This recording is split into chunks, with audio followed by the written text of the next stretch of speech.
Hello दोस्तों, स्वागत है आपके अपने YouTube channel SS online coaching centre में। दोस्तों, आज की इस वीडियो में हम बात करेंगे उत्क्रमणीय अपक्रिया और अनुत्क्रमणीय अपक्रिया में क्या अंतर होता है और इसे हम बहुत ही शानदार तरीके से इस वीडियो में समझेंगे और उम्मीद करते हैं कि आप इस वीडियो को एंड तक देखेंगे तो आपको ये टॉपिक बहुत ही अच्छे तरीके से बच्चों समझ में आ जाएगा।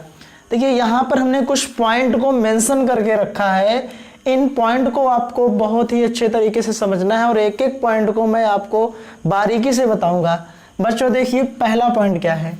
एक तरफ हमने लिख दिया है उत्क्रमणीय अपक्रिया और दूसरी तरफ हमने लिख दिया है बच्चों अनुत्क्रमणीय अपक्रिया। देखो, इसमें लिखा है कि ये अपक्रिया अग्र और पश्च दोनों दिशाओं में होती है। अग्र और पश्च दोनों में दिशाओं में होने का मतलब है कि जैसे मान लो कोई अभिकारक है तो अभिकारक से अगर उत्पाद बनेगा तो उत्पाद से पुनः अभिकारक बन सकता है। यानी यहाँ से अगर वहाँ जाओगे तो वहाँ से यहाँ फिर से आ सकते हो।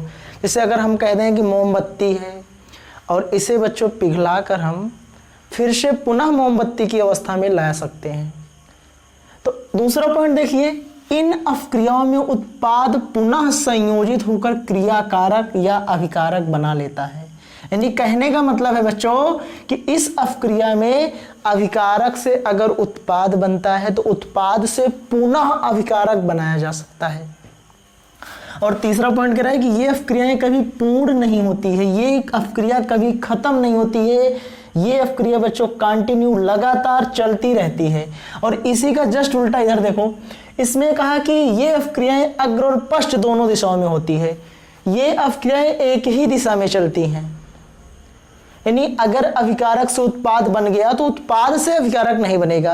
यानी जैसे मान लो सपोज दैट हमने कागज को जला दिया, बन गई राख।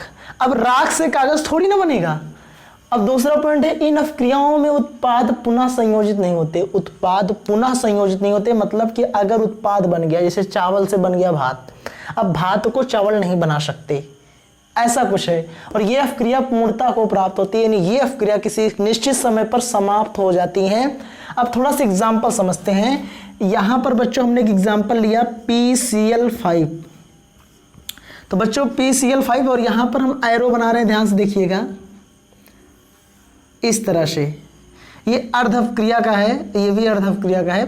तो इस पे हम ऊपर लिख देते हैं, देखो PCl5 से क्या बनेगा बच्चों, PCl3 + Cl2। और यही बच्चों आपकी क्या है, उत्क्रमणीय अपक्रिया है, जिसमें अपक्रिया अग्र और पश्च। यानी यहाँ से अगर ये बन सकता है, यानी बच्चों ये आपका क्या है, क्रियाकारक या अभिकारक। तो क्रियाकारक या अभिकारक से अगर बच्चों जो ये प्रोडक्ट बना उत्पाद, इस उत्पाद से पुनः ये क्रियाकारक बनाया जा सकता है। यानी ये लगातार ऐसे चलता रहेगा प्रोसेस, चलता रहेगा प्रोसेस, इसलिए कहते हैं ये पूर्ण नहीं होती। और ये अपक्रिया पूर्णता को प्राप्त होती हैं, ये एक ही दिशा में होती है। जैसे बच्चों हमने लिखा CaCO3, this is calcium carbonate. अगर बच्चों इसे हम हीट कर दें, गर्म कर दें, तो बन जाएगा CaO + CO2। भाई CaCO3 को गर्म करोगे तो क्या होगा, CaO कैल्शियम ऑक्साइड बन जाएगा प्लस कार्बन डाइऑक्साइड। तो जरा देखो ध्यान से, इसमें एक ही एरो लगा है, मतलब कि एक ही दिशा में होगी। अब इससे ये नहीं बन सकता कि अगर इससे हम इसे बनाना चाहें तो नहीं बनेगा। और ये एरो लगेगा तो बच्चों को कौन सी अपक्रिया होगी, तो वो बच्चों आपकी होगी अनुत्क्रमणीय। क्या होगी, अनुत्क्रमणीय अपक्रिया एक ही दिशा में होती है और उत्क्रमणीय क्रिया अग्र और पश्च दोनों दिशाओं में होती है। तो आई होप बच्चों आपको ये टॉपिक अच्छे से समझ में आ गया होगा। दोस्तों, अगर ये टॉपिक अच्छे से समझ में आया हो तो आप सभी लोग अपना सुझाव दें, कमेंट करें। और कोई टॉपिक चाहिए साइंस में तो मुझसे आप कमेंट करके प्रॉपर उस टॉपिक को बनवा सकते हो और मैं उस पर वर्क करूंगा। और बच्चों, उम्मीद करेंगे आपको ये वीडियो अच्छा लगा होगा। अच्छा लगा वीडियो को लाइक करिए, शेयर करिए और चैनल पर नए हो तो चैनल को सब्सक्राइब करिए। Thank you. जय हिंद, वंदे मातरम।